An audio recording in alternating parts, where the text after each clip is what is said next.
మహాపరిశుద్ధమైన మా దేవ, తిరిగి మరొకసారి ఈ యొక్క ఉదయకాల సమయంలో సోదరుడు అబ్రహాం అలాగే సోదరు స్టెల్లా వారిద్దరి పట్ల మీ పరలోక ఉద్దేశాలు నేటి దినాన మీరు బయలుపరిచి తండ్రి ఈ నిశ్చితార్థ కార్యక్రమంలో తండ్రి మరి వారు భవిష్యత్తు వివాహం చేసుకోవడానికి ఒక ఒడంబిక మరి ప్రధానం మరి కలిగి ఉండటానికి కొరకాయి ఈ దినాన్ని మీరు సిద్ధపరచాలని నమ్ముతున్నాం. అలాగే తండ్రి ఇది యెహోవా వలన కలిగిన కార్యము అని తెలియజేశారు. దాని వల్ల మీకు ఎంతో వందనాలు తెలియజేస్తున్నాం ప్రభా. మరి సమయాన్ని పునస్కరించుకుని మీ లేఖన సత్యాల నుంచి ఆదికాండం మరి 2వ అధ్యాయం 18 నుంచి చదివిన వచ్చిన భాగాలు, అలాగే హోషేయ గ్రంథం 2వ అధ్యాయం మరి 19, 20 వచ్చిన భాగాల ద్వారా కొన్ని నిమిషాలు మీ వాక్యాన్ని మేము ధ్యానం చేస్తుండగా మీరే మాతో మాట్లాడమని కోరచ్చు. ఈ మాటలు మరి వివాహం మరి చేసుకోబోతున్న మరి సోదరుడు అబ్రహాం స్టెల్లా జీవితానికి, అలాగే తండ్రి వివాహం కాబోతున్న మరి యవన బిడ్డలకి, వివాహం జరిగిన కుటుంబాలకి తన ఆశీర్వాదకరంగా మార్చమని నిలబడుతున్న మీద ఆస్తున్నట మీ మాటల నుంచి తన ఈ సమయం తండ్రి మీరు దీవించమని కోరచ్చు.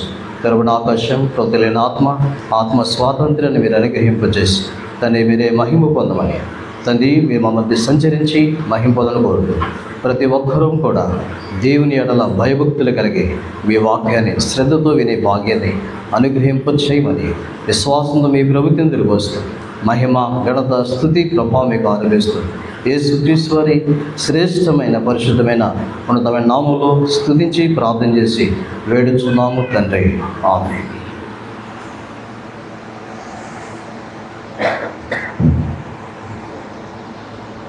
దయచేసి ఈ సమయంలో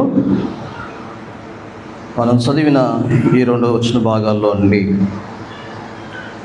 మరొకసారి ఆదికాండం మరి 2వ అధ్యాయం, ఆదికాండము 2వ అధ్యాయము 18వ వచనం నుంచి ఉన్న ఈ భాగాన్ని నేను మరొకసారి చదువుతున్నాను. దయచేసి మీరు గమనించవలసిందిగా మనం చేస్తున్నాను. మరియు దేవుడిని యెహోవా నరుడు ఒంటరిగా ఉండటం మంచిది కాదు, వానికి సాటి అయిన సహాయం వాని కొరకు చేయుదుననుకోనేను.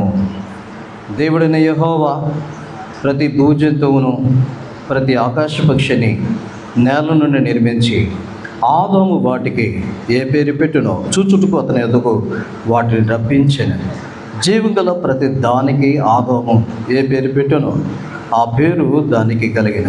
అప్పుడు ఆదాము సమస్త పశువులకును ఆకాశ పక్షులకును సమస్త భూజంతువులకును పేర్లు పెట్టాను. ఆయనను ఆదాముకు సాటిన సహాయము లేకపోయాను. అప్పుడు దేవుడిని యెహోవా ఆదామునకు గాఢనిద్ర కలుగు చేసి అతను నిద్రించుచున్నప్పుడు అతని ప్రక్కటెముకల్లో ఒకదాన్ని తీసి ఆ చోటును మాంసముతో పూడ్చివేశాను. తర్వాత దేవుడిని యెహోవా తాను ఆదాము నుండి తీసిన ప్రక్కటెముకను స్త్రీనిగా నిర్మించి ఆమెను ఆదాము వద్దకు తీసుకుని వచ్చాను. అప్పుడు ఆదాము ఇంట్లో నేను నా ఎముకలో ఒక ఎముక, నా మాంసములో మాంసం, ఇది నడులో ఉండి తీయబడిన కనుక నారి అనబడు.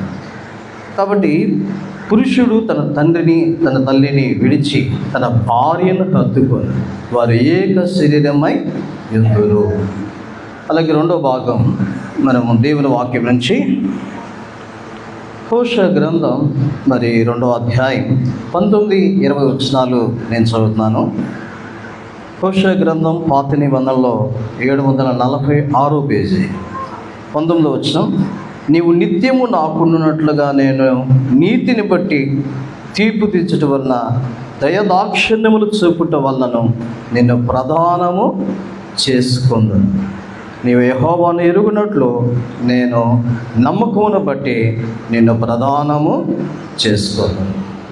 కాబట్టి ఈ సమయంలో మనం అందరం ఎందుకు చేరి ఉన్నామో అందరికీ బాగా తెలుసు.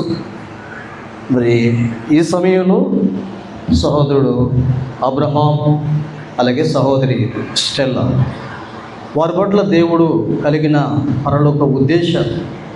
మరి ఈరోజు క్యాలెండర్ వాక్యం నేను చూస్తాగానే ఆశ్చర్యం అయిపోయింది. ఈరోజు క్యాలెండర్ వాక్యం ఏంటి? ఈరోజు క్యాలెండర్ వాక్యం అంటే ఆదికాండం 24వ అధ్యాయం.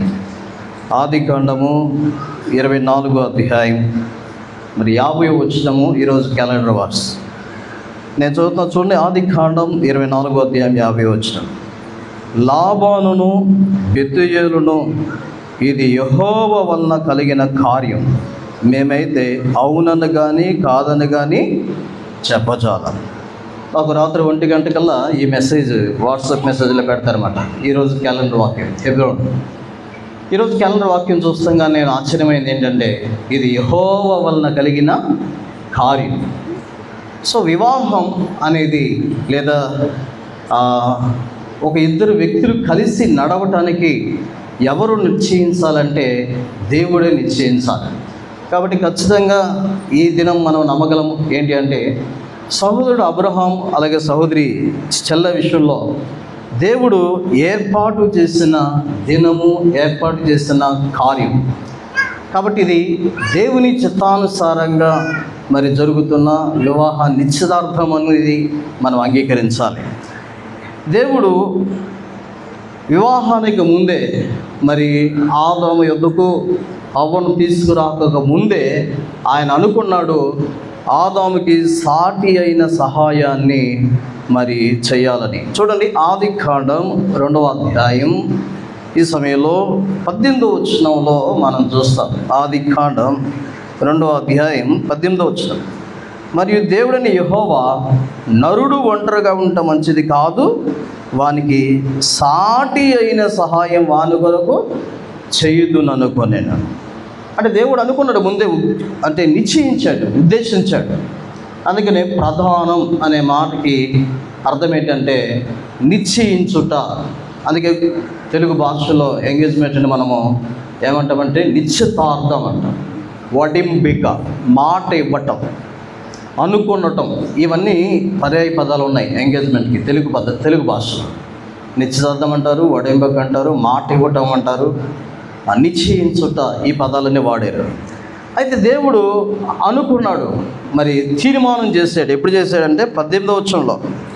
కానీ నిజానికి ఆదాం దగ్గరికి హవ్వను తీసుకొచ్చింది ఎప్పుడు అనేది మనం చూస్తే, ఇక్కడ మనం చూస్తే ఎక్కడ తీసుకొచ్చాడంటే 22వ వచనంలో తీసుకొచ్చాడు. 18వ వచనం అనుకుని చూడండి, 19వ వచనం 20వ వచనాన్ని మనం చూసిన తర్వాత, అప్పటికి కూడా ఆదాముకి సాటి అయిన సహాయం లేకపోయేప్పటికీ అప్పుడు ఆదాముకు గాఢ నిద్ర కలుగజేసి, అంటే వివాహానికి ముందే ఆదాము దగ్గరికి హవ్వను తీసుకురాక మునిపే దేవుడు ఉద్దేశించాడు. కాబట్టి అందుకనే ఈ నిశ్చితార్థం అనేది ఏంటంటే బిఫోర్ మ్యారేజ్, అంటే వివాహానికి మునిపే ఒక తీర్మానం కలిగి మరి వీరు వివాహము కొరకై ఏర్పాటు చేయబడిన బిడ్డలని ఇరు కుటుంబ సభ్యులు చేసే ఒక ప్రతిజ్ఞ. సో దాన్ని నిశ్చితార్థం అన్నాం లేదా ప్రధానం అన్నాం. బైబిల్ గ్రంథంలో ప్రధానాన్ని గురించి అనేక సార్లు మరి పరిశుద్ధాత్మదేవుడు గ్రంథస్థం చేస్తూ వచ్చాడు. నిర్గమకాండం 21, 22 అధ్యాయాల్లో, మరి అలాగే ద్వితీయోపదేశకాండం 22వ అధ్యాయాల్లో మరి ఒక ప్రదానం చేయబడిన ఒక వ్యక్తి ఎలా ఉండాలి అనేది మరి దేవుని ఆత్మచేత మోషే వాటిని గ్రంథస్థం చేశాడు. మనకి బైబిల్ గ్రంథంలో కనబడుతున్న ప్రధానములు, మరి ప్రధానముగా ఈ నిశ్చితార్థం లేదా ప్రధాన కార్యక్రమాలు బైబిల్లో మనకి 3 సందర్భాల్లో చాలా స్పష్టంగా కనిపిస్తూ ఉంటాయి. ఈ 3 సందర్భాలు మనందరికీ బాగా సుపరిచితమైన మరి అధ్యాయాలే. సో దాంట్లో మొదటి భాగం ఏంటి అంటే, మనందరికీ బాగా తెలుసు, ఏ నిశ్చితార్థంలో అయినా వీళ్ళ పేరు ప్రస్తావించుకున్న నిశ్చితార్థం జరగదంటే ఆశ్చర్యం కాదు. ఆ నిశ్చితార్థం ఎవరిదంటే ఆదికాండం 24వ అధ్యాయంలో ఉంటున్న ఒక పెండ్లి నిశ్చితార్థం. అదే ఎవరిది అంటే చెప్పండి, ఎవరిది? నాకు మీలో ఎవ్వరు కనపట్లేదు, లైట్లు తప్ప. ఏంటి ఎవరిది ఆ నిశ్చితార్థం అంటే చెప్పండి, ఎవరిది అంటే అబ్రహాము తన కుమారుడైన ఇస్సాకు కొరకు భార్యను సిద్ధపరిచే బాధ్యత ఎలియాజరుకి అప్పగించిన ఈ భాగాన్ని మనం చూస్తే, సో వీళ్ళు ఎలియాజరు అలాగే ఎలియాజరుతో పాటు కొంత టీం వెళ్ళి ఏ విధంగా అయితే భార్య సిద్ధపరిచే విషయంలో మాటలు జరిగినవో ఇవన్నీ కూడా మనం చూస్తాం ఆదికాండం 24వ అధ్యాయం. ఇక రెండవ ప్రధాన కార్యక్రమం బైబిల్లో మనకి ఎక్కడ కనిపిస్తుంది అంటే యేసుక్రీస్తు తండ్రి అయిన యోసేపుకి అలాగా మరియమ్మకి కలిగిన ప్రధానము అనే మాట అక్కడ కూడా మనం చూస్తాం. అంటే ఒకటి ఇస్సాకు సందర్భంలో మనం చూస్తాం, రెండోది ప్రభు అయిన యేసుక్రీస్తు వారి తండ్రి అయిన యోసేపు గారి జీవితంలో మనం చూస్తాం. ఈ ప్రధానం అనే ప్రస్తావన మనకి మరొక భాగంలో ఎక్కడ చూస్తామంటే కొరింథీయులకు రాసిన మరి 2వ పత్రిక 11వ అధ్యాయంలో ప్రభు అంటాడు, నేను మిమ్మల్ని ప్రధానం చేసుకున్నాను. చూడండి, ఈ భాగాన్ని ఒకసారి మనం చదువుదాం. రండి, దేవుని వాక్యం కొరింథీయులకు రాసిన 2వ పత్రిక 11వ అధ్యాయం, 2 Corinthians chapter 11. కొరింథీయులకు రాసిన 2వ పత్రిక 11వ అధ్యాయం 2వ వచనాన్ని మనం చూస్తాం. దేవాసక్తితో మీ ఎడల ఆసక్తి కలిగి ఉన్నాను, ఎందుకనగా పవిత్రురాలైన కన్యకగా ఒక్కడే పురుషునికి అనగా క్రీస్తుకు సమర్పింపవల్లని మిమ్మల్ని ప్రధానము. సో 3వ ప్రధానం అనే ప్రస్తావన ఎవరి గురించి రాయబడిందంటే మరి సంఘముకు, అలాగే ప్రభు అయిన యేసుక్రీస్తు వారు. అందుకని ఇప్పుడు ఆయన ప్రధానం చేసుకుని వెళ్ళిపోయాడు. ఒక దినం మళ్ళీ ఆయన రాబోతున్నాడు. ఆయన వచ్చిన తర్వాత ఈ సిద్ధపడుతున్న సంఘానికి, అలాగే పరమ వరుడైన యేసుక్రీస్తు వారికి వివాహము జరగబోతుంది.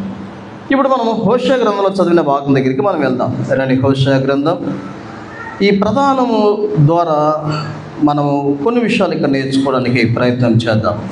హోషేయ గ్రంథం దయచేసి 2వ అధ్యాయం చూడండి. హోషేయ గ్రంథం 2వ అధ్యాయం 19-20 వచనాల్లో ఈ ప్రధానం వేటి మీద బేస్ అయి ఉంది అనేది మనం చూస్తే ఇక్కడ కొన్ని మాటలు మనకు అర్థమవుతూ ఉంటాయి. అంటే ఈ నిశ్చితార్థ కార్యక్రమం వేటి మీద ఆధారపడి ఉండాలి, వేటిని బట్టి ఈ నిశ్చితార్థ కార్యక్రమం జరగాలి అనే విషయాన్ని మనం చూస్తే హోషేయ గ్రంథం 2వ అధ్యాయం 19-20 వచనాల్లో మనం చూస్తే, నీవు నిత్యము నాకున్నట్లుగా నీతిని బట్టి తీర్పు తీర్చడం వలన దయాదాక్షములు చూపడం వలన నిన్ను ప్రధానము చేసుకొందును. నీవు యెహోవాను ఎరుగునట్లు నేను నమ్మకమును బట్టి నిన్ను ప్రధానము చేసుకొందును. ఇక్కడ దేవుడు కూడా మరి ప్రధానం చేసుకునే విషయాల గురించి హోషేయ గ్రంథకర్త ద్వారా మనకు తెలియజేస్తూ ఉన్నాడు.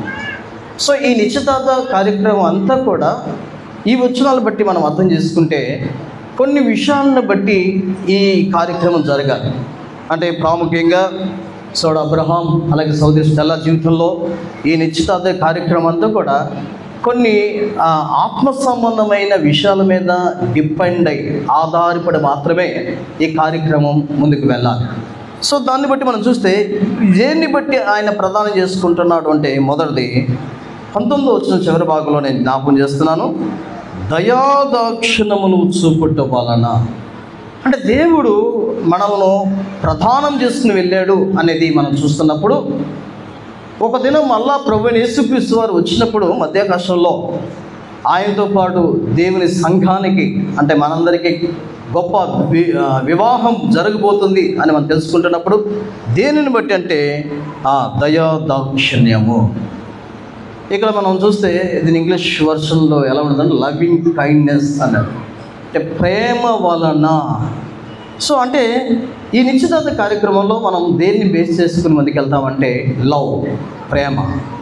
అంటే దేవుడు ప్రేమించుటను బట్టే ఆయన పరలోకాన్ని వదిలిపెట్టి ఈ లోకానికి దిగివచ్చి నిన్ను ప్రేమించి నీ కొరకై కలవరి శిలువలో తన ప్రాణమిచ్చి ఆయన ఇచ్చిన ప్రాణము ద్వారా, విలువైన రక్తము ద్వారా నిన్ను కొని, నిన్ను కడిగి, నిన్ను తన సొత్తుగా చేసుకుని, నిన్ను ప్రధానము చేసుకుని ఆయన మరల వెళ్ళిపోయాడు. చూడు, వీరిద్దరి జీవితంలో కూడా ఈ బంధం చాలా ఇంపార్టెంట్. ఏంటంటే ప్రేమ. ఏ బంధం చెప్పండి అంటే ప్రేమ. ఉందంటారా లేదంటారా? ఉందని నేను అనుకుంటున్నాను మరి. సో అంటే క్రైస్తవ జీవితంలో వివాహ వ్యవస్థలో ముడిపడి ఉండాలంటే ఇద్దరికి ఉండవలసింది ఏంటంటే లవ్, ప్రేమ. అందుకనే బైబిల్ గ్రంథం ఏ మాట చెప్పింది? ప్రేమ దోషములన్నిటినీ కూడా తప్పేస్తారు. ఒక వ్యక్తిని మనం చూస్తున్నప్పుడు ఆ వ్యక్తిలో ఎన్నో లెస్ అంటే బలహీనతలు మనకు కనిపించవచ్చు. కానీ మనం ఒక వ్యక్తిని ప్రేమిస్తున్నప్పుడు మనము అతనిలో ఉన్న బలహీనతలు చూడలేం. ఏం చూస్తుంది సార్? ప్లస్లే చూస్తాం, లెస్లు చూడం. ఇప్పుడు వివాహం అయిన తర్వాత అయినా, సహోదరుడు అబ్రహాం అయినా, సహోదరి స్టెల్లా అయినా, వారి మరి ఈ కుటుంబ వ్యవస్థ జీవితంలో వారు ఎదుర్కొంటున్న ప్రతి విషయంలో కూడా దేని మీద వారి కుటుంబ వ్యవస్థ కట్టబడాలి అని మనం చూస్తే ప్రేమ మాత్రమే. ఒక ప్రేమ కలిగిన కుటుంబం మాత్రమే వర్ధిల్లటం, దీవించబడటం, సాక్ష్యంగా నిలబడటం మనం చరిత్రలో చూస్తున్నాం, బైబిల్ గ్రంథంలో చూస్తాం, నేటి దినాల్లో చూస్తున్నాం. ఈ దినాల్లో ఎందుకు కుటుంబ వ్యవస్థలు కూలిపోతున్నాయంటే, ఎందుకు కుటుంబాల్లో వివాహము జరుగుతున్న తర్వాత విడాకులకి ఎక్కువ ప్రాధాన్యత ఇస్తున్నారంటే, ఆ కుటుంబాల్లో ఏమీ లేదంటే చెప్పండి, ఏం లేదు చెప్పండి? ప్రేమ లేదు. అన్నీ ఉన్నాయి, ఆస్తి ఉంది, అంతస్తు ఉంది, అందం ఉంది, ఉద్యోగం ఉంది, స్థితిగతులన్నీ బాగున్నాయి, కానీ ఒకరికి ఒకరు ప్రేమించే ఆ ప్రేమ బంధము లేదు. ఏదైనా సంఘంలో అయినా, సమాజంలో అయినా, కుటుంబంలో అయినా, వ్యక్తిగత జీవితంలో అయినా మన కుటుంబ వ్యవస్థ ఆశీర్వాదకరంగా మార్చాలంటే మనకు ఉండాల్సింది ఏంటంటే ప్రేమ మాత్రమే. కాబట్టి యేసు ప్రభువు కూడా దేనిని బట్టి మనల్ని ప్రధానం నిశ్చితార్థం చేసుకుని వెళ్ళాడంటే ప్రేమను బట్టే. కాబట్టి ఈ కుటుంబ వ్యవస్థలో మరి సహోదరు అబ్రహాము, అలాగే సహోదరి మరి స్టెల్లా వారి జీవితంలో ఏమి కలిగి ఉండాలని మేము కోరుకున్నామంటే ప్రేమ. అది ఏ ప్రేమను బట్టి మనకు అర్థమవుతుందంటే, అందుకనే ఎఫెసీ పత్రికలో పౌలు ఈ విషయాన్ని ఎప్పుడు జ్ఞాపకం చేస్తూ ఎఫెసీ పత్రిక 5వ అధ్యాయంలో అంటాడు, క్రీస్తు ప్రేమ మనం ఎరిగితే, ఆ ప్రేమ మనకు అర్థమైతే, ఆ ప్రేమను బట్టి మనం ప్రేమించగలమంట. ఒకవేళ యేసుక్రీస్తు వారి ప్రేమ ఎరగకపోతే మనము ఎదుటి వ్యక్తిని ప్రేమించలేదు. అందుకే నేనేమంటా అంటే, ఈ కుటుంబ వ్యవస్థ, ఈ నిశ్చితార్థ కార్యక్రమం మొదటిగా ప్రేమ అనే బంధము చేతనే ముందుకు వెళ్ళాలి. వారి జీవిత దినాలన్నిటిలో కూడా ప్రేమతోనే వారు నడవాలి. దేవుడు వారిని దీవించేవాడిగా కూడా ఉంటాడు. సో ప్రధానానికి మొదటి బేస్ ఏంటంటే లవ్, కనికరం, ప్రేమ, జాలి, ఇవే ఉండాలి. రెండో విషయాన్ని మనం చూస్తాకి ప్రయత్నం చేద్దాం. రండి, దేవుని పరిశుద్ధ గ్రంథం హోషేయ గ్రంథం దయచేసి 2వ అధ్యాయం. హోషేయ గ్రంథం 2వ అధ్యాయం ఇక్కడ మనం చూస్తే 20వ వచనాన్ని మనం చూస్తాం. చూడండి, హోషేయ గ్రంథం 2వ అధ్యాయం 20వ వచనాన్ని మనం చూస్తే ఇక్కడ ఒక మాట రాయబడింది. ఏంటి ఆ మాట అంటే, నీవు యెహోవాను ఎరుగునట్లు నేను నమ్మకమును బట్టి నిన్ను ప్రదానము చేస్తాను. ప్రభు మనల్ని ప్రదానం చేసుకుని వెళ్ళాడు, చాలా సంతోషం. అంటే దేన్ని బేస్ చేసుకుని, దేన్ని బట్టి ఆయన మనల్ని ప్రదానం చేసుకున్నాడు అంటే, ఇక రెండో విషయం మనం ఏం చూస్తున్నాం, హోషేయ 2 మరి 20వ వచనంలో ఏం చూస్తున్నామంటే నమ్మకము. ఇది చాలా అవసరం. చూడండి, ఏ నిశ్చితార్థ కార్యక్రమం అయినా, ఏ వివాహ వ్యవస్థ అయినా దేవుడు ఆశీర్వదించాలంటే ఆ కుటుంబ వ్యవస్థలో ఉండాల్సింది ఏంటంటే నమ్మకత్వం. ఏమన్నా చెప్పండి అంటే నమ్మకత్వం. నేను అంటాను, ఖచ్చితంగా నమ్మకత్వం లేని ఏ కుటుంబం, ఏ వ్యవస్థ కూడా నిలబడదు. ప్రభు మనల్ని నమ్మాడు. ఒక విధంగా చెప్పంటే మనం అపనమ్మకస్తులమే. బైబిల్ ఈ మాట చెప్పింది, మనం నమ్మదగని వారమైనను మన దేవుడు ఎలాంటి వాడంటే నమ్మదగిన వాడు. అనేకసార్లు దేవుడు ఆశించినంత మనం నమ్మలం, ఆయనకి మన నమ్మకత్వాన్ని చూపించలేం. ఎన్నోసార్లు మనం ప్రభు దృష్టిలో నమ్మకత్వాన్ని కోల్పోయాం. ప్రార్థించట్లో, వాక్యం చదవట్లో, మందిరానికి రావట్లో, దేవుని ఆరాధించట్లో, దేవునికి కృతజ్ఞత కలిగి ఉండట్లో, దేవునికి మనము ఇచ్చే విషయంలో ఎన్నింటిలోనో మన నమ్మకత్వాన్ని కోల్పోయాం. బట్ అయినా దేవుడు ఈ దినం వరకు మనందరి విషయంలో తన నమ్మకత్వాన్ని చూపిస్తూనే ఉన్నాడు. సో ఈ నిశ్చితార్థ కార్యక్రమం లేదా ప్రధానం అనే కార్యక్రమం దేన్ని బట్టి ఆధారపడి ఉండాలి అంటే, రెండోది నమ్మకత్వం. మీరు చూడండి, ఆదికాండం 24వ అధ్యాయంలో మీరు చూస్తే ఆ అధ్యాయం అంతా మీరు తర్వాత చదివి చూడండి. ఈ ఆదికాండం 24వ అధ్యాయంలో ఇస్సాకు, రిబ్కా వారి నిశ్చితార్థ ఈ కార్యక్రమం అంతా నమ్మకత్వం మీద నిలబడి ఉంటారు. అబ్రహాం పిలిచాడు ఎలియాజర్ని, ఒక మాట చెప్పాడు ఏంటంటే, చూడండి ఆదికాండం దయచేసి 24వ అధ్యాయం ఆదికాండము 24వ అధ్యాయం. చూడండి, ఈ అధ్యాయాన్ని మీరు బాగా పరిశీలన చేయగలిగితే ఈ అధ్యాయంలో మనకి నమ్మకత్వం సంబంధించిన మాటలే ఎక్కువ కనిపిస్తూ ఉంటాయి. చూడండి, ఆదికాండ గ్రంథం 24వ అధ్యాయం 7వ వచనం చివరి భాగాన్ని నేను చదువుతాను. పరలోకపు దేవుడకు యెహోవా తన దూతను నీకు ముందుగా పంపును, అక్కడ నుండి నీవు నా కుమారునికి భార్యను తీసుకుని వచ్చేద్దావు. ఏమన్నారు? ఒకవేళ పంపుతాడేమోలే దూతను అంటలేదు, ఒకవేళ అక్కడి నుంచి నువ్వు తీసుకొస్తావేమోలే అంటలేదు. ఏమన్నాడు? విశ్వాసం, నమ్మకత్వం కలిగిన మాటలు ఇవి. చూడండి, నేను అనుకుంటాను ఖచ్చితంగా దేవుణ్ణి అబ్రహాము ఎంతగా నమ్మేడంటే ఎలియాజరుని సరైన మార్గంలో నడిపిస్తాడు అని. ఈ అధ్యాయంలో మనకు కనిపిస్తే ఈ 4 వ్యక్తుల జీవితంలో కూడా ఈ నమ్మకత్వం కనిపిస్తూ ఉంటుంది. మరి ఇస్సాకు జీవితంలో మనం చూస్తే చూడండి ఎంత నమ్మాడు. ఇప్పుడు ఉదాహరణకి ఇప్పుడు సౌడు అబ్రహాం గారు తన వివాహ విషయంలో ఖచ్చితంగా నేను అనుకుంటాను స్టెల్లా సహోదరి ఫోటో చూసే ఉంటారు. చూశారు లేదా? అబద్ధాలు అడగదు. చూశారు లేదా? చూడలేదా? చూశారు. Very good. తప్పే కదా, నేను చూశాను. మా వివాహం జరిగి కూడా దగ్గర 8 సంవత్సరాలు అయింది. అంటే ఖచ్చితంగా చూస్తాం. ఇప్పుడు అబ్రహాము తన కుమారుడికి ఏ వయసులో వివాహం చేయాలనుకున్నాడంటే ఎంత వయసు చెప్పండి? ఇస్సాకు పెళ్ళయ్యేపటికి వయసు ఎంత? 40 సంవత్సరాలు. ఎన్ని సంవత్సరాలండి?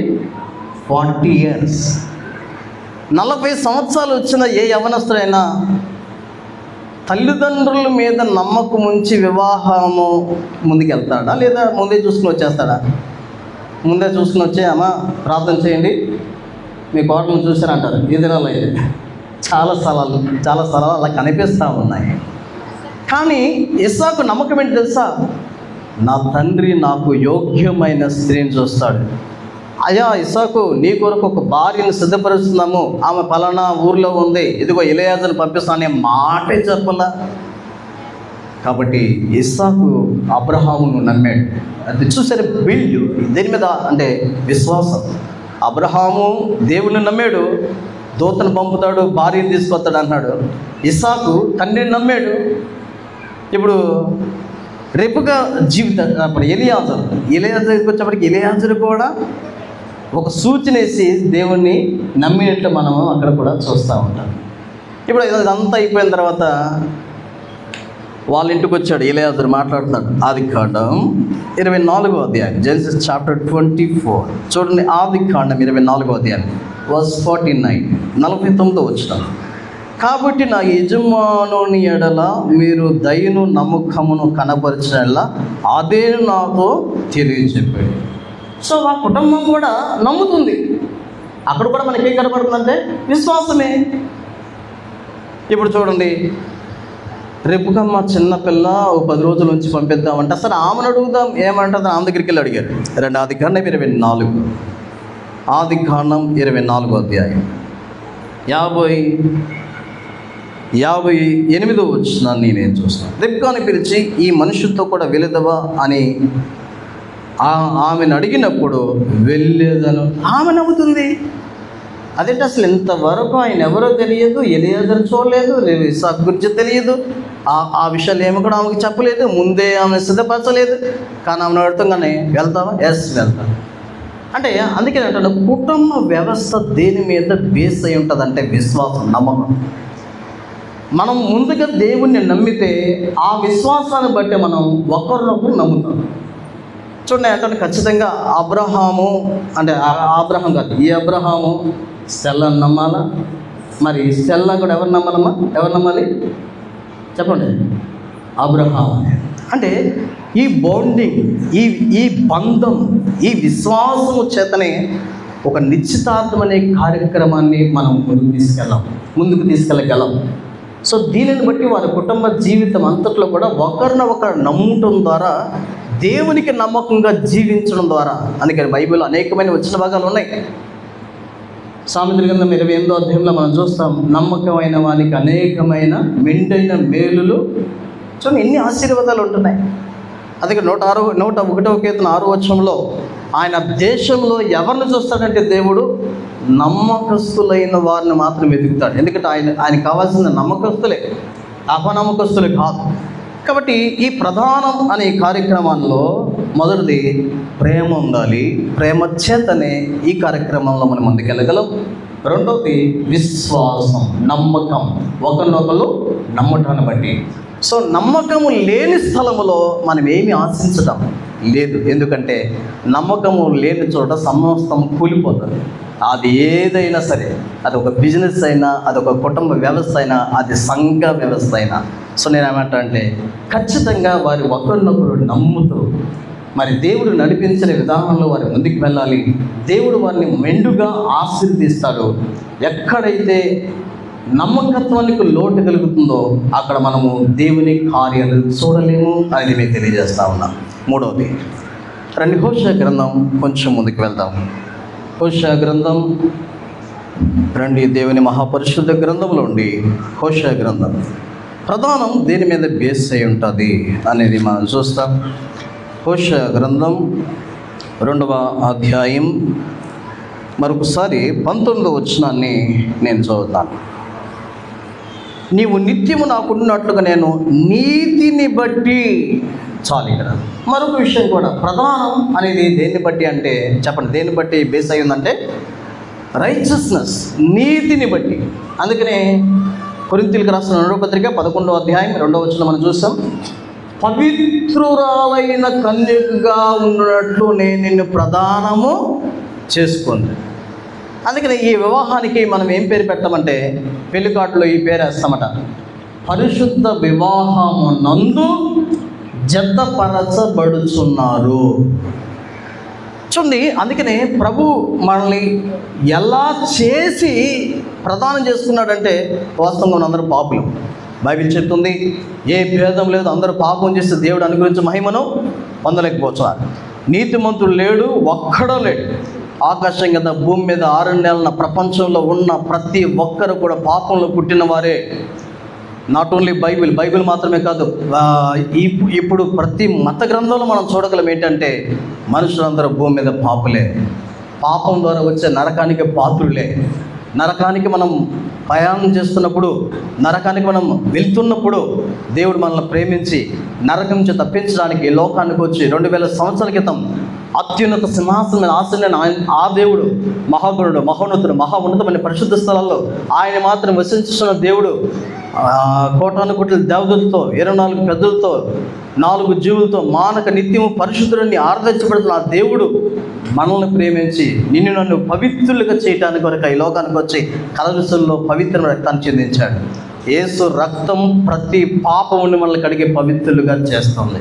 ఒకవేళ ఈ సమయంలో ఒకవేళ ఇంకా యేసుక్రీస్తుని సొంత రక్షకుడు అంగీకరించకపోతే, నిన్ను ప్రేమించి నీకోసం 2000 సంవత్సరాల క్రితం సిలువలో చనిపోయిన యేసు రక్తం ఇంకా నీకు అందుబాటులో ఉంది.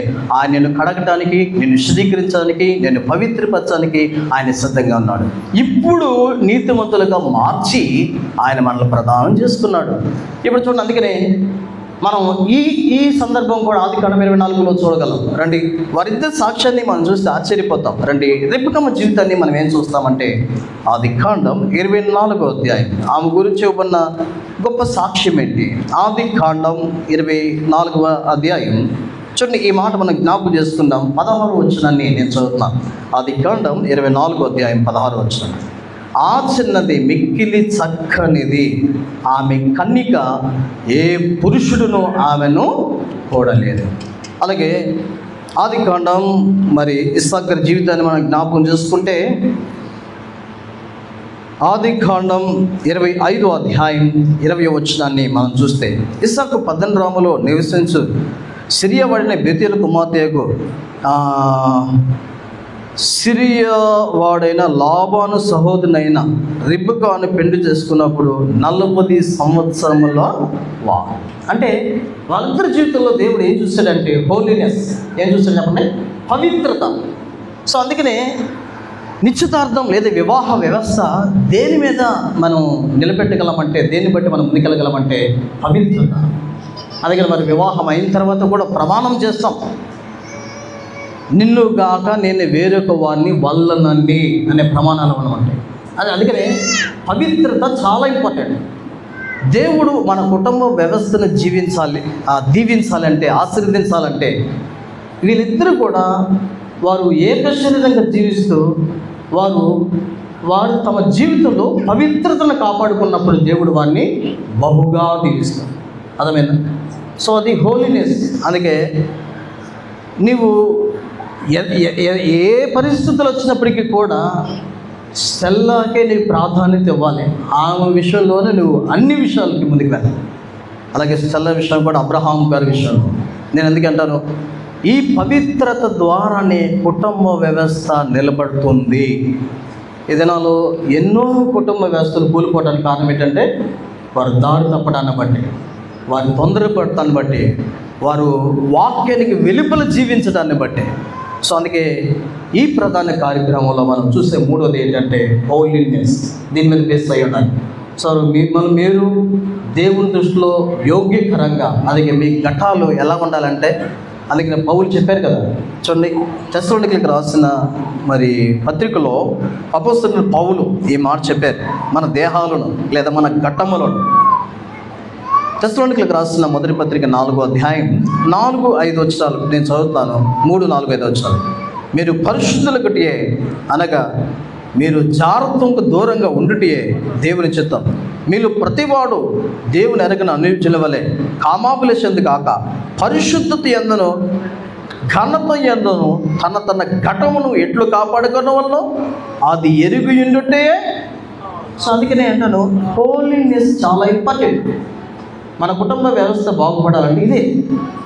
ఇక్కడ మనం ఎక్కడైతే నిలబడలేమో అప్పుడు మన కుటుంబ వ్యవస్థ ఆటోమేటిక్గా ఏమైపోతుందంటే కొలాప్స్ అయిపోతుంది. సో దేవుడు మన కుటుంబాన్ని దీవించాలి. ఈ నిశ్చితార్థ కార్యక్రమం ద్వారా, ఈ వివాహము ఇంకా జరగబోయే ప్రతి కార్యక్రమంలో దేవుని హస్తం మనం చూడాలి. వస్తంగా అది చూసి అక్కడ భలే ఉన్న మంచి వాక్యం, చేతులెత్తి వారిని ఆశీర్వదించు. సో అలాంటి ఆశీర్వాదాన్ని మనం చూడాలి అంటే ఈ కుటుంబ వ్యవస్థ వీటి మీద నిలబడాలి. ఒకటి ప్రేమ, రెండవది నమ్మకత్వం, మూడవది ఏం చూస్తామంటే పరిశుద్ధత. ఇక మనం చూస్తాం హోషేయ గ్రంథంలో ఒక 2 విషయాలు చూసి మనం ముగిస్తాం. రండి, హోషేయ గ్రంథం ఈ సమయంలో 2వ అధ్యాయం. హోషేయ గ్రంథం 2వ అధ్యాయం సమయంలో 19వ వచనంలో మరొక మాట రాశాడు ఏంటంటే తీర్పు తీర్చడం వలనను అని. సో దీన్ని కొన్ని వ్యాఖ్యాన బైబిల్లో, కొన్ని డిక్షనరీలో నేను చూసినప్పుడు న్యాయముగా వారిని ప్రదానం చేసుకున్నాను అని. ఇంకొంచెం మనం దాన్ని ముందుకెళ్ళి చూస్తే ఈ కుటుంబ వ్యవస్థ ముందుకు వెళ్ళాలంటే ఈక్వాలిటీ చాలా ఇంపార్టెంట్, సమానత్వం. అందుకనే ఆదాముకి అవ్వను ఎలా తీసుకొచ్చాడు? ఏ సహాయం చెప్పండి? సహాయాలు చాలా రకాలు ఉన్నాయి బైబిల్లో. ఆదికాండం 18లో ఏ సహాయం చెప్పండి? అది ఏ సహాయం చదివాం కదా, సాటి అయిన సహాయం. అందుకే అర్ధాంగి అంట. తిమోతి అంకుల్ దగ్గర నేను చాలా సంవత్సరాలు ఉన్నాను, దగ్గర 10 సంవత్సరాలు ఆయన దగ్గర నేను ట్రైనింగ్లో ఉన్నాను. ఆయన ఎప్పుడు చెప్తా ఉంటాడు, ఈ చాలా కొన్ని వందల వివాహాలు ఆయనతో పాటు తిరిగి ఉంటాను. ఎందుకు దేవుడు ప్రక్కటెముకనే తీసాడు అంటే ఆయన ఏం చెప్తాడు తెలుసా? ఒకవేళ కాళ్ళలోంచి ఒక ఎముకను తీసి అవ్వను తయారు చేస్తే ఆదాం ఏమన్నప్పుడు అంటే, నువ్వు కాళ్ళలోంచి చేయబడ్డావు, కాళ్ళ కింద తొక్కేవాడు అంట. ఒకవేళ తలలోంచి ఒక ఎముకను తీసి కనుక అవ్వను చేస్తే అప్పుడు అవ్వ ఏమన్నా తెలుసా? నేను తలలోంచి తీయబడ్డ పైన ఎక్కుతాను అనేదంట, నేను నీకంటే ఎక్కువ అనేది. అందుకే ఆయన ఏం చేసి చెప్పండి, ప్రక్కటెముక. అందుకనే జీవిత భాగస్వామి. అందుకని ఇప్పుడు అంటాను, కొన్నిసార్లు మనం ఎలా ఉండాలంటే కుటుంబ వ్యవస్థ ముందుకు వెళ్ళాలంటే సమానంగా కలిసి పనిచేయటంలో తప్పేం లేదు, సమానంగా కలిసి కొన్నిసార్లు నిర్ణయం తీయటంలో తప్పేం లేదు. ఆయన బైబిల్ చెప్తుంది భార్యకు శిరస్సు భర్తే. సో అతని నిర్ణయానికి మనము ఒబే అవ్వాలి. కొన్నిసార్లు మనము ఎప్పుడైతే కలిసి ముందుకు వెళ్ళలేమో, కలిసి ముందుకు నడవలేమో, కలిసి నిర్ణయం తీసుకోలేమో, అంటే ఎవరిలో అయినా సరే నేను గ్రేట్, నేను గొప్ప అని కనుక ఏదైనా వచ్చిందనుకోడు, దాని ద్వారా కుటుంబ వ్యవస్థ ఏమైపోతుందంటే నష్టానికి దారితీస్తారు. అందుకే ఈక్వాలిటీ, సమానత్వం అంటే సాధ్యమైనంత వరకు ఒకరినొకరు అర్థం చేసుకుంటూ ముందుకు వెళ్తేనే ఈ కుటుంబ వ్యవస్థ అనేది ముందుకు వెళ్తుంది. కొన్నిసార్లు నేను మా భార్య లేలరాని, కొన్నిసార్లు ఆమె ఏదైనా సలహా చెప్తే వాక్యానుసారంగా ఇది మేలు అనుకున్నప్పుడు ఖచ్చితంగా తీసుకుంటాను, దాంట్లో తప్పేం కాదు. అలానే ప్రతిసారి ఆమె సలహా తీసుకోను. నేను అలా తీసుకుంటే చాలా నష్టమైపోతుంది. కొన్నిసార్లు నేనేం చెప్తే కొన్నిసార్లు చాలాసార్లు నేను చెప్పింది వినాలా, ఎక్కువ శాతం వినేది అంటే ఎక్కువ శాతం ఒక ఏదైనా కొనే విషయంలో, ఏదైనా ఒక నిర్ణయం తీసుకునే విషయంలో. అందుకనే సాటి అయిన సహాయాన్ని దేవుడు మనకి అనుగ్రహింపజేశాడు. అందుకని అంటే న్యాయమును బట్టి దేవుడు ఈ ప్రధాన కార్యక్రమాన్ని నిలపాలనేది మా ఆశ, మా కోరిక. ఆఖరితో ఒక మాట చూస్తాం. హోషేయ గ్రంథం దయచేసి 2వ అధ్యాయం చూడండి. ఈ ప్రధాన కార్యక్రమానికి ప్రతిఫలం లేదా రీజన్ ఏంటో అనేది మనం చూస్తే, ఎందుకు ఈ ప్రధానం అంటే 2 విషయాలు ఇక్కడ పరిశుద్ధాత్మ దేవుడు గ్రంథస్థం చేశాడు. 2 ఏంటంటే 20వ వచనంలో మొదటి ఎందుకు ఈ ప్రధానం అంటే, నీవు యెహోవాను ఎరుగునట్లు. 2వ భాగము ఎందుకు ఈ ప్రధానం అంటే, నీవు నిత్యము నాకుండునట్లు. చాలు. మనం ప్రభుని మన అనుదిన జీవితంలో ఎరగాలి. ఎప్పుడు ఎరుగుతామంటే మన దేవుడి మీద మనం ఆధారపడినప్పుడు. చూడండి, కొన్నిసార్లు మనకి దేవుడు ఎప్పుడు అర్థమవుతాడంటే, చాలాసార్లు క్రైస్తవ జీవితంలో చాలామంది ఒక నామినల్ క్రిస్టియన్స్ లాగా నాకుపోతున్నారు. అంటే అలవాటు అయిపోయిన భక్తి.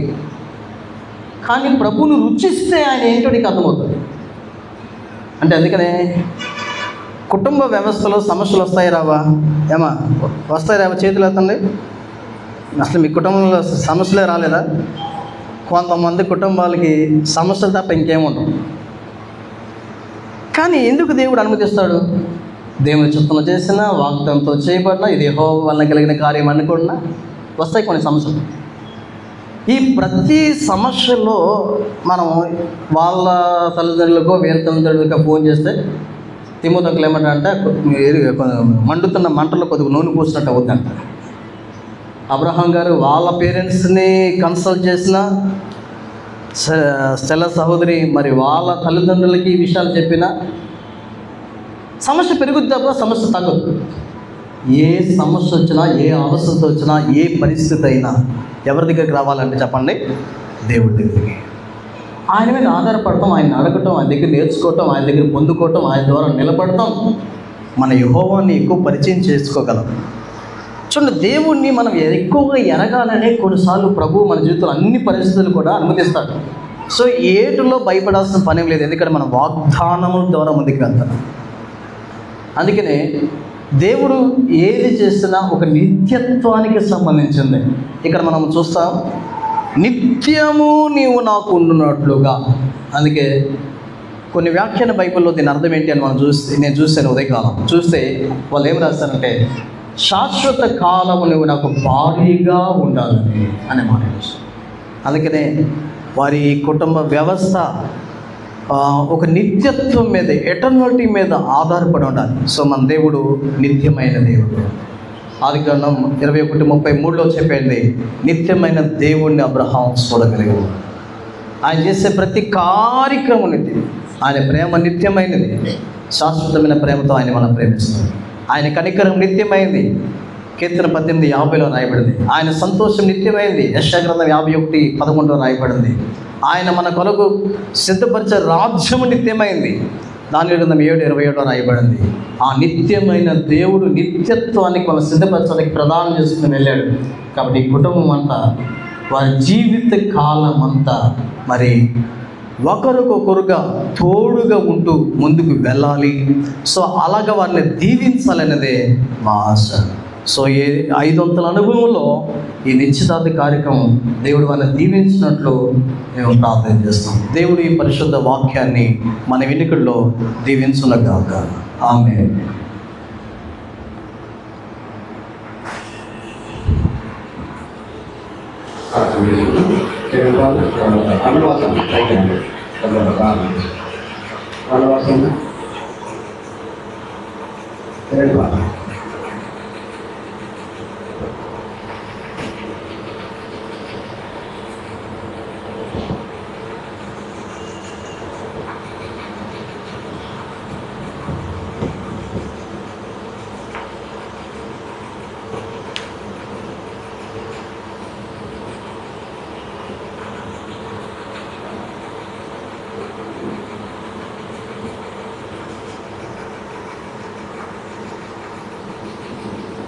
ప్రార్థన పూర్వ ప్రార్థన ప్రార్థన అయిన తర్వాత వాళ్ళు తెలుసుకుంటారు కార్యక్రమం గురించి అదే సాధించారు అంత కార్యక్రమం గురించి 10 నిమిషాలు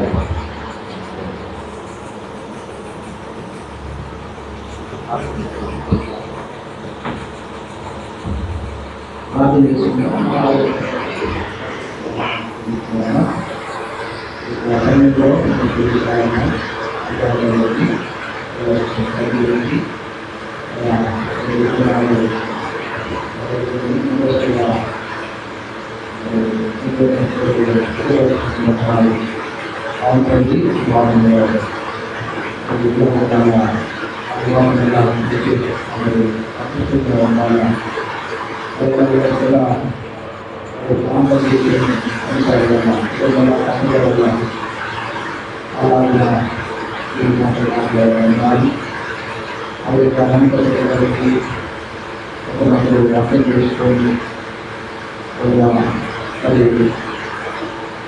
ఒకరితో ప్రేమించుకొని భవిష్యత్తు కలిగి వారు రానున్న విధానంలో వివాహంలో పరిష్కరించబడిన వారే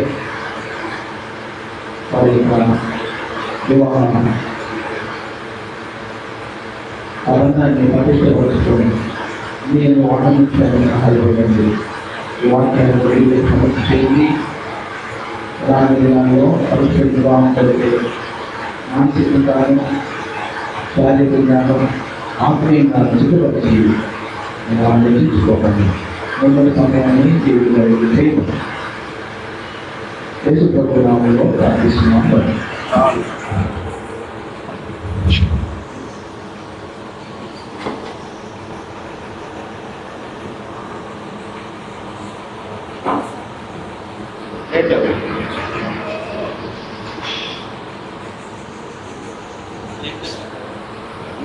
తీసుకురా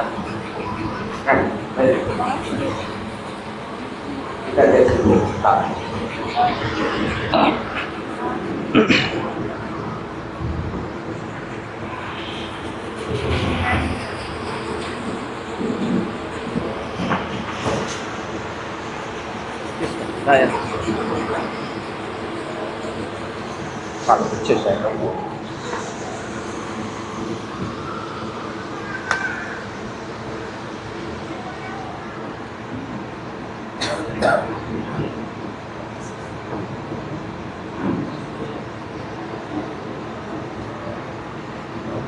తర్వాత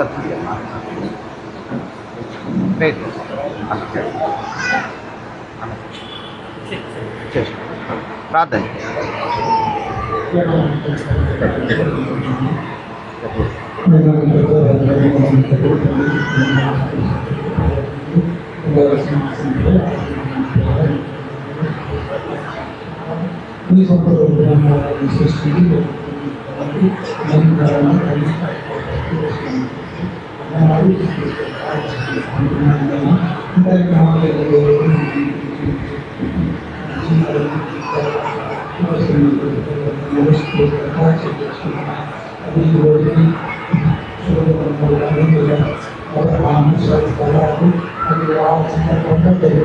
కార్యక్రమానికి అన్ని వాసిని అధికంగా రావడం ఈ సందర్భంగా మళ్ళీ ఒకరికొకరు తండ్రి మళ్ళీ సమయానికి సహాయం చేయవలసింది.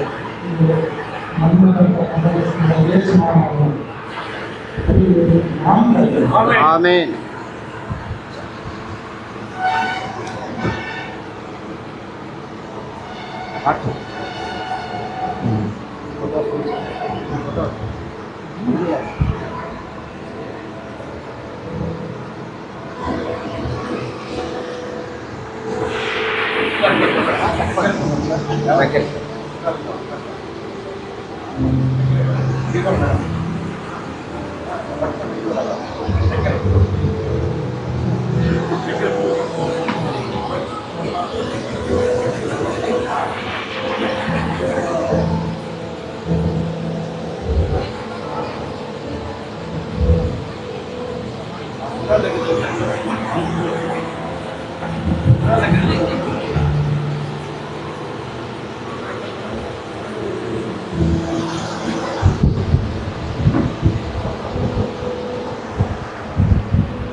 చివరి ప్రార్థన చివరి ప్రార్థన.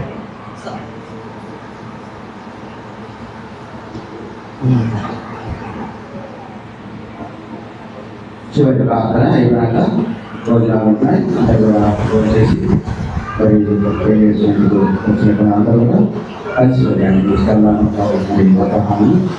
తర్వాత దానికన్నా అక్కడికి వెళ్ళి భోజనాల దగ్గర ప్రార్థన చేస్తాం. బయటికి తీసుకొచ్చిన దానికన్నా భోజనాల దగ్గర ప్రయత్నం ప్రార్థన చేస్తాం. మేము మా ప్రేమ కళలకు తండ్రి, పరిశుద్ధ దేవ, దేవుడి మా ప్రభా, మీ పరమైన ప్రేమను బట్టి మీరు స్తుతించి ఆరాధిస్తున్నాను. నువ్వు మంచి దేవుడు, మానవుని కొరకు మీరు సాగైనటువంటి సహాయం చేసినటువంటి దేవుడు. మానవుని ప్రభా ప్రేమించి మానవ సంతోషం కొరకు మీరు చేసిన ఏర్పాట్లన్నీ తోడుస్తున్నాను.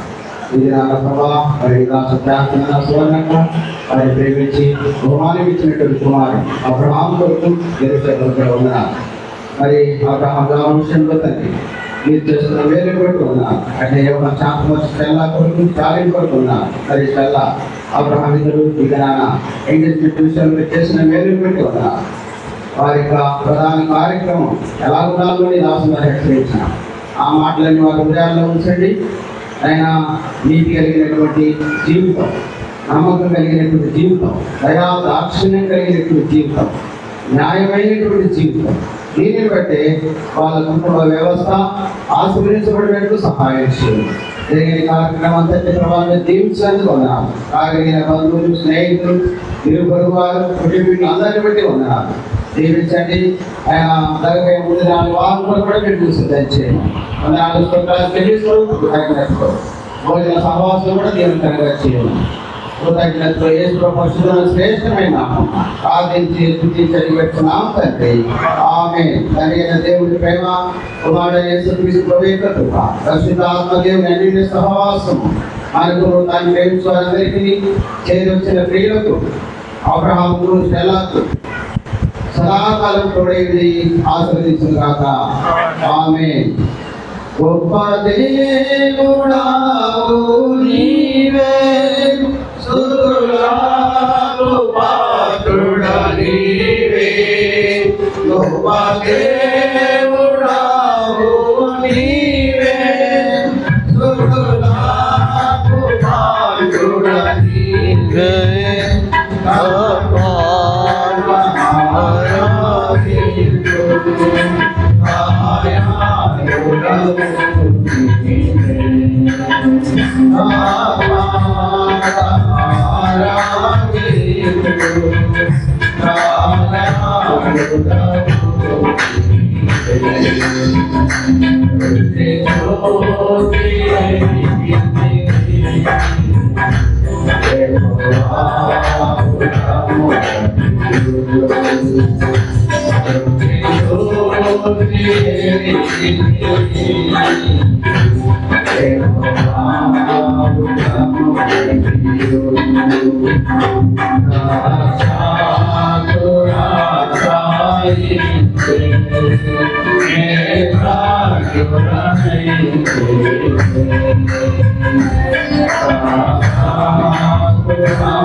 వచ్చినటువంటి కూడా సిద్ధపరచబడ్డది.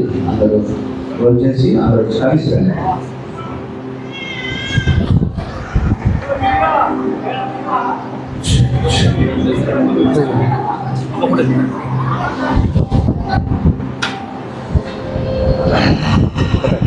నా ఫోటో దిగా దిగరా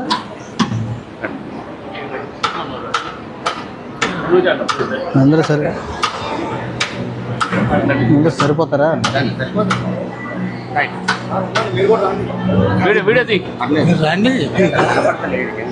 భయ్యా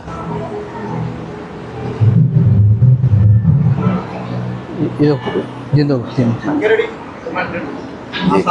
ఇదో ఫోటో దిగా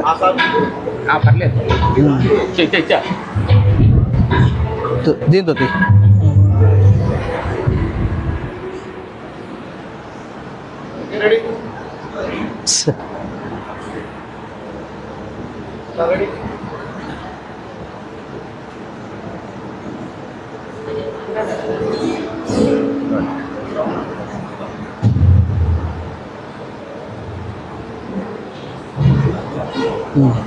ఒకసారి చూడండి కూర్చుంటాను.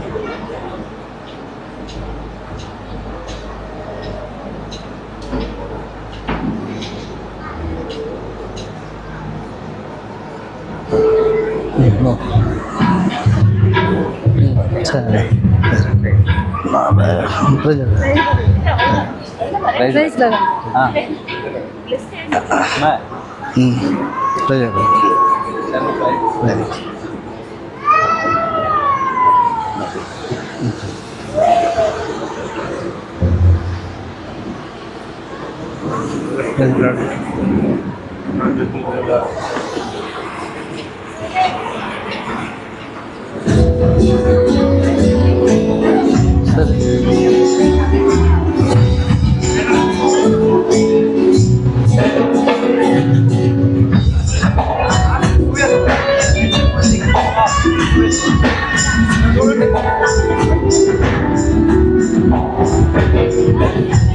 మరి వెళ్ళిపోతారా?